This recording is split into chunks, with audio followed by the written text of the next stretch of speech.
Bonjour, je m'appelle Stéphane Zagdanski. Je suis né à Paris en 1963. Je vais avoir 59 ans cette année en avril.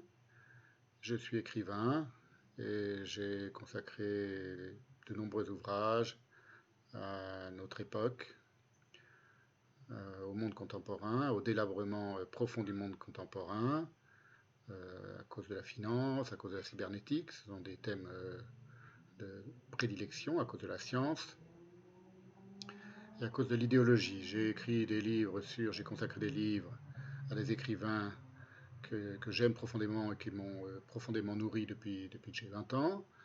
À Céline, Louis-Ferdinand Céline, à Marcel Proust, à Guy Debord, à Antonin Artaud, et à bien d'autres écrivains dont j'ai parlé dans mes livres, même si ces livres ne leur étaient pas entièrement consacrés. À Heidegger, évidemment. Et je tiens un séminaire depuis 2 ans maintenant en ligne, depuis le début de la pandémie, qui s'intitule La gestion génocidaire du globe et qui parle de la situation catastrophique dans laquelle le monde, la planète, est entré depuis plusieurs décennies maintenant et qui s'accélère à vue d'œil.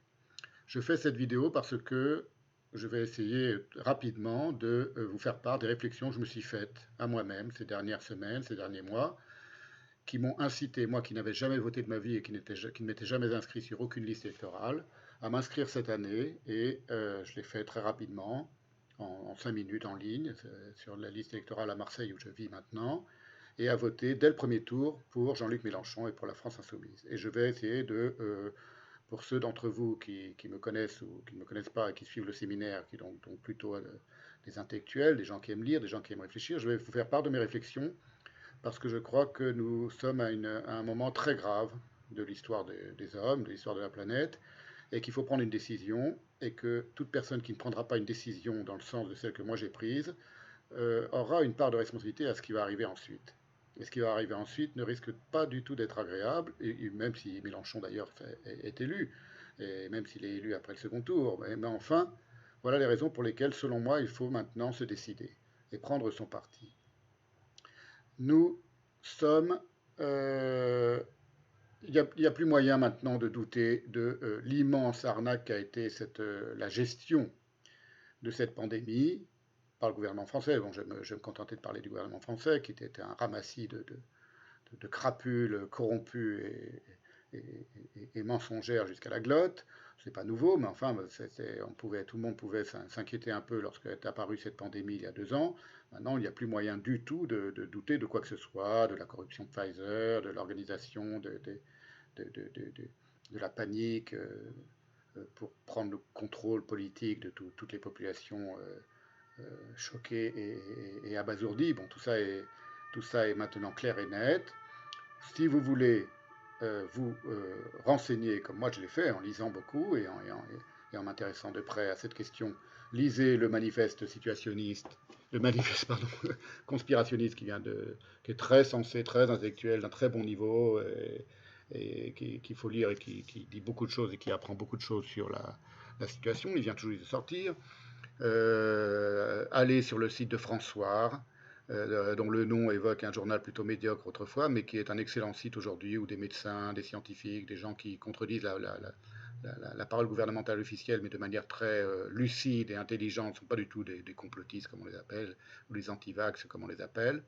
Écoutez les vidéos du professeur Raoult, renseignez-vous. Ouverture de l'application en Pour ceux d'entre vous qui n'ont pas de, pour ceux d'entre vous qui ne sont pas sur les réseaux sociaux, euh, je vous conseille quand même, pour avoir un point de vue un peu plus objectif que celui des chaînes de télé et d'information, de vous créer par exemple un compte Twitter et de vous abonner à quelques comptes, par exemple au compte de la France Insoumise, pour savoir ce que disent et ce qu'ont dit ces derniers mois, à la fois Mélenchon et des membres tout à fait respectables de la France Insoumise, comme Ruffin, comme Mathilde Panot, ces gens-là qui sont les seuls qui ont dit des choses avec lesquelles je suis entièrement d'accord. Mon point de vue est le suivant. Premièrement, je suis juif et j'accorde un prix absolument inouï à la parole juive, biblique, dans la Bible, formulée il y a plus de 3000 ans en hébreu, selon laquelle il faut se soucier de l'étranger, du pauvre, de la veuve et de l'orphelin. C'est une maxime de l'éthique juive qui est absolument fondamentale, à peu près aussi fondamentale pour un juif que celle de tu ne tueras point ou tu ne voleras point, celle de ce qu'on appelle les 10 commandements.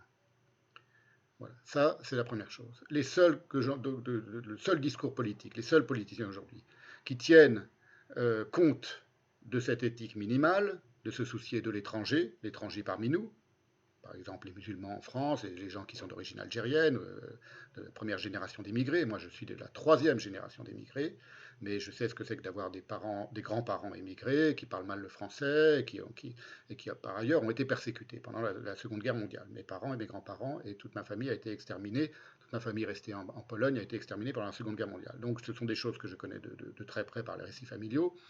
Et c'est la raison pour laquelle j'attache une telle importance à ces choses-là. Se soucier du pauvre, se soucier de la veuve, de l'orphelin, c'est-à-dire des gens qui sont délaissés par la société. Les seuls qui tiennent des discours sensés, intelligents et dont on sent très bien et très vite qu'ils sont sincères, ce sont les membres de la France Insoumise. Première chose.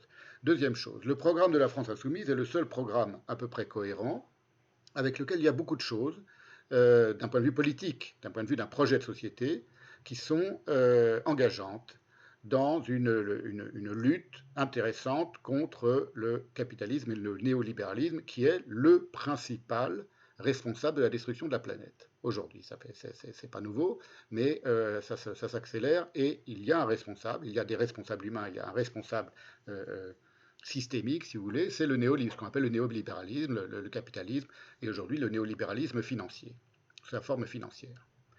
Il va de pair avec la volonté de contrôle cybernétique qui est en train de se mettre en place ou qui désire se mettre en place sur toute la planète, de manière très autoritaire, très violente. C'est aussi ce qu'on a vu s'accélérer ces 2 dernières années. Et les seuls à avoir un discours contre cet autoritarisme et contre cette violence-là, de cette société de contrôle, même s'ils ne sont pas des grands philosophes, des grands lecteurs de Foucault, de Heidegger, de Debord, peu importe, c'est pas ce qu'on leur demande, ce sont les membres de la France Insoumise. Voilà. Écoutez-les, écoutez les discours de Mélenchon à propos du pass vaccinal ou du pass sanitaire. Voilà. La raison pour laquelle je vais voter pour Mélenchon dès le premier jour, dès le premier tour, et pour laquelle je vous incite à faire de même, c'est-à-dire à vous inscrire sur les listes électorales et à voter dès le premier tour pour Mélenchon, c'est que c'est le seul, d'abord, c'est le plus, d'un point de vue simplement humain, c'est manifestement le plus intelligent de tous les hommes politiques. Bon, c'est pas très dur d'être plus intelligent que tous les crétins qui composent la classe politique en France, mais c'est quand même celui qui a un discours, disons, de professeur intelligent. Bon, c'est un professeur d'histoire, d'universitaire assez sensé, assez intelligent, capable de changer d'avis par rapport à sa jeunesse et par rapport à ses années socialistes, par exemple, par rapport aux années qui précèdent la France Insoumise. Et c'est le seul qui a un programme cohérent, celui de la France Insoumise, c'est pas le sien, c'est celui de la France Insoumise, qui offre une alternative non capitaliste. Je ne vais même pas dire anticapitaliste, mais non capitaliste. C'est très important parce que c'est cette société dans laquelle nous vivons, que moi j'abhorre, ce monde dans lequel nous vivons, que je déteste aussi et qui ne me convient pas, les contemporains parmi lesquels je vis, qui pour leur immense majorité ne me conviennent pas et que je méprise et que je dédaigne et qui m'horripilent et m'horrifient, ça c'est des choses humaines si vous voulez, mais la société dans laquelle nous vivons, nous avons une toute petite chance, et c'est la dernière, il n'y en aura pas d'autre. Après ces élections de mars et d'avril 2022, les dés seront jetés, les jeux seront faits et ce sera terminé, on ne pourra plus revenir en arrière, sans doute plus jamais. C'est la seule possibilité, si le programme de la France Insoumise passe au pouvoir, d'avoir peut-être une petite chance de déverrouiller un petit peu cet abominable, les grilles de cet abominable cauchemar qui est en train de se refermer sur nous.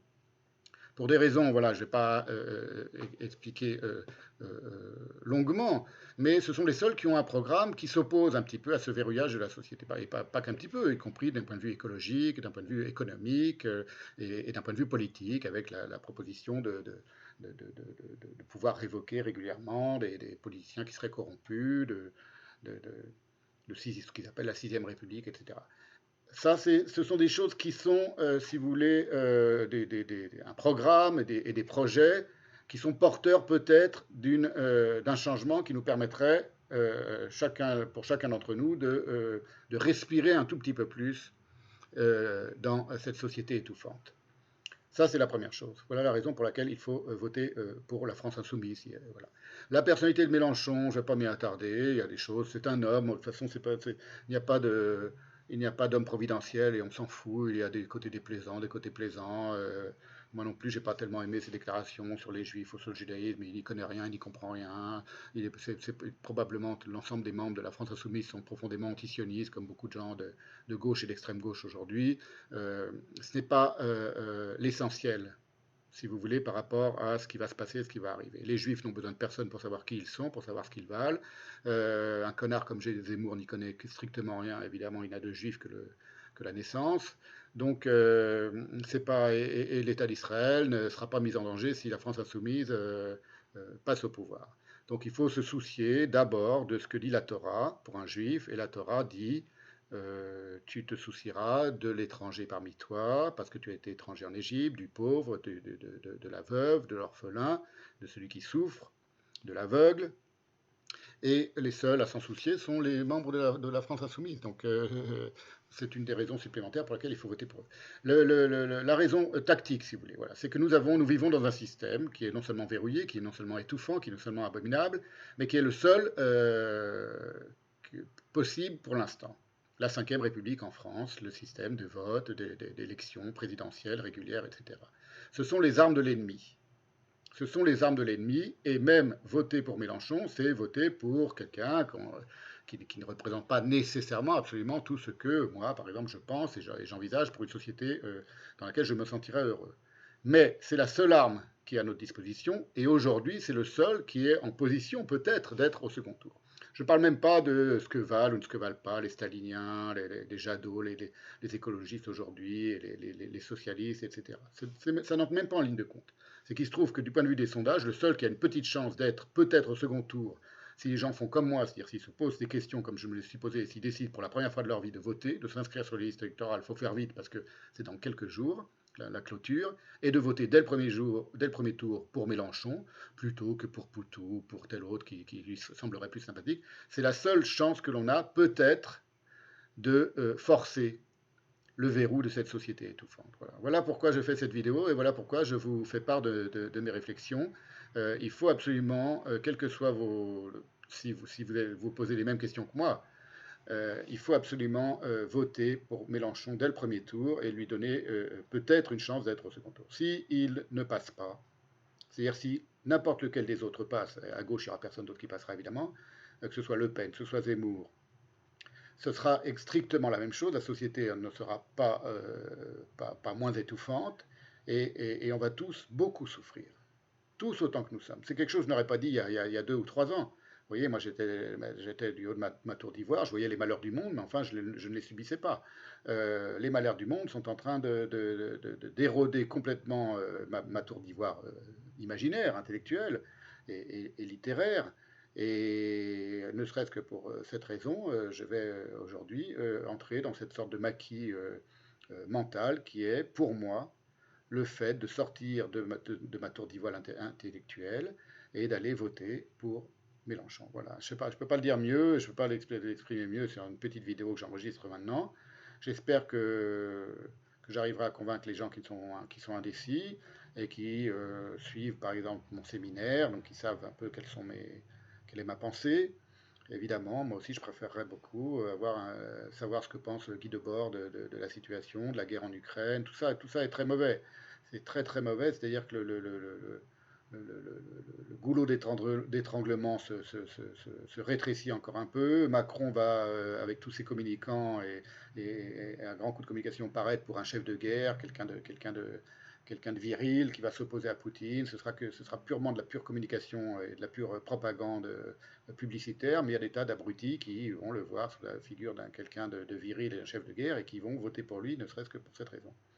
Voilà, donc il faut le savoir, beaucoup de gens vont voter pour Macron, beaucoup de gens qui ne pensent qu'avec leur portefeuille et qu'avec leur argent, beaucoup d'abrutis vont voter pour Macron parce que c'est celui qu'on va voir le plus à la télé à partir de très bientôt dès qu'il va se considérer comme, se déclarer comme candidat. Et il faut essayer de contrecarrer cela. On a une toute petite chance que ça marche, Ça, il faut parier, comme dit Pascal, et il faut faire ce pari, et pour toutes les raisons que j'ai dites. Si Mélenchon passe, ce serait miraculeux, mais si Mélenchon passe au second tour, et si ensuite il est élu président de la République, on a quand même, en écoutant ses discours, en le regardant, en étudiant un peu, lui et les autres membres de la France insoumise, il faut savoir pressentir un peu les choses quand même, comme dit Dostoevsky. On voit quand même que c'est un être humain, quand même un petit peu au-dessus de l'ensemble de la classe politique, c'est ce que j'ai dit, on pense qu'il y a une forme de sincérité. Il ne va pas se transformer en dictateur d'ultra-gauche, wokiste et cancel culture du jour au lendemain. Il va appliquer le programme de la France insoumise et on verra ce que ça donnera. Ça ne peut pas être plus catastrophique et plus désastreux que ce qui est en œuvre depuis plusieurs décennies en France maintenant, et ce qui s'est, je vous le redis, accéléré ces 2 dernières années. Ça ne peut pas être pire, ça ne peut qu'être mieux, parce que c'est un programme complètement divergent, d'un projet de société complètement divergent de celui du néolibéralisme auquel participent tous les autres candidats politiques. Les staliniens, ils veulent même pas le pouvoir de toute façon, ce sont les mêmes qu'ils ont toujours été, donc bon, je ne veux pas commencer à insulter les gens, mais enfin, de toute façon, ils n'ont strictement aucune chance d'être au second tour. Donc tous les gens qui hésitent entre voter parce que vous avez eu un grand-père communiste pour le PC, ou pour Poutou parce que vous l'aimez bien, parce qu'il est sympa, ou pour Jadot parce que vous êtes écologiste, ça, c'est tirer un coup en l'air pour rien. C'est un coup d'épée dans l'eau, et il ne faut pas faire de coup d'épée dans l'eau quand la situation est extraordinairement dangereuse. Il faut tactiquement, ce que l'on appelle dans le karaté, il faut qu'un coup vaille une vie. C'est-à-dire, on n'a qu'une seule cartouche, c'est lors du premier tour des élections présidentielles, il faut la dépenser pour essayer, tant que faire se peut, de faire passer Mélenchon au second tour. Donc voilà, bon, j'ai terminé. Écoutez, qu'est-ce que je peux lui dire d'autre? Si la France insoumise est élue, et si Mélenchon est élu président, beaucoup de choses vont changer, et y compris cette idée, avec beaucoup de choses qui sont sur le papier intéressantes, et intéressantes à voir comment elles pourraient s'appliquer. La rénovation écologique, enfin tout ce qu'il propose, il y a des choses qui sont intrigantes et intéressantes. Ça ne va pas changer la vie de tout un chacun si vous êtes profondément névrosé, profondément psychotique, profondément délirant ou profondément solitaire comme moi. Ça ne va pas changer votre vie quotidienne, mais ça va quand même, ça risque quand même très fortement d'amener un bon bol d'air dans cette société pourrie et dans ce monde pourri. Et ne serait-ce que pour ça, il faut voter Jean-Luc Mélenchon dès le premier tour. Si vous avez des questions sur savoir comment se renseigner pour écouter un peu les discours de Mélenchon, autrement qu'à la télé, autrement que par les médias habituels, dans les journaux habituels, eh bien, écoutez, envoyez-moi un email sur l'email du séminaire, de mon séminaire La gestion génocidaire du globe. Je vais la mettre dans la description de cette vidéo, et je vous enverrai tous les liens. Je ne peux pas faire de propagande, je ne peux pas passer mon temps, j'ai beaucoup d'autres choses à faire pour le séminaire et pour mes autres projets. Je ne peux pas tous les jours poster sur Twitter, sur Facebook, votez Mélenchon, votez Mélenchon. J'ai fait cette vidéo une fois pour toutes, et je n'y reviendrai plus, et voilà. Je vous ai je vous ai fait part des réflexions que je me suis faites à moi-même pour m'inciter, alors que j'avais pas tellement envie par prédilection et par dilection personnelle, j'avais pas du tout envie de me mêler de ces élections, pas plus que je m'étais jamais mêlé d'aucune élection auparavant. Je n'avais jamais voté de ma vie, sciemment et volontairement, et cette fois-ci, j'ai changé d'avis, et je vous ai fait part des raisons de ce changement d'avis. Voilà, donc envoyez-moi un email si vous voulez avoir des renseignements pour savoir comment s'inscrire sur Twitter, et comment avoir accès aux vidéos dont je vous ai parlé, de Ruffin, de Mathilde Panot, de gens très bien qui se sont exprimés, et de Mélenchon qui a dit des choses ces derniers temps, ces derniers mois, ces dernières semaines tout à fait sensées. J'ai écouté vraiment mot à mot, il n'y a rien à redire d'un point de vue d'un discours intelligent et digne et noble d'un homme politique. Voilà, c'est le seul et unique. Ne serait-ce que pour ça, il mérite qu'on vote pour lui si on décide de voter.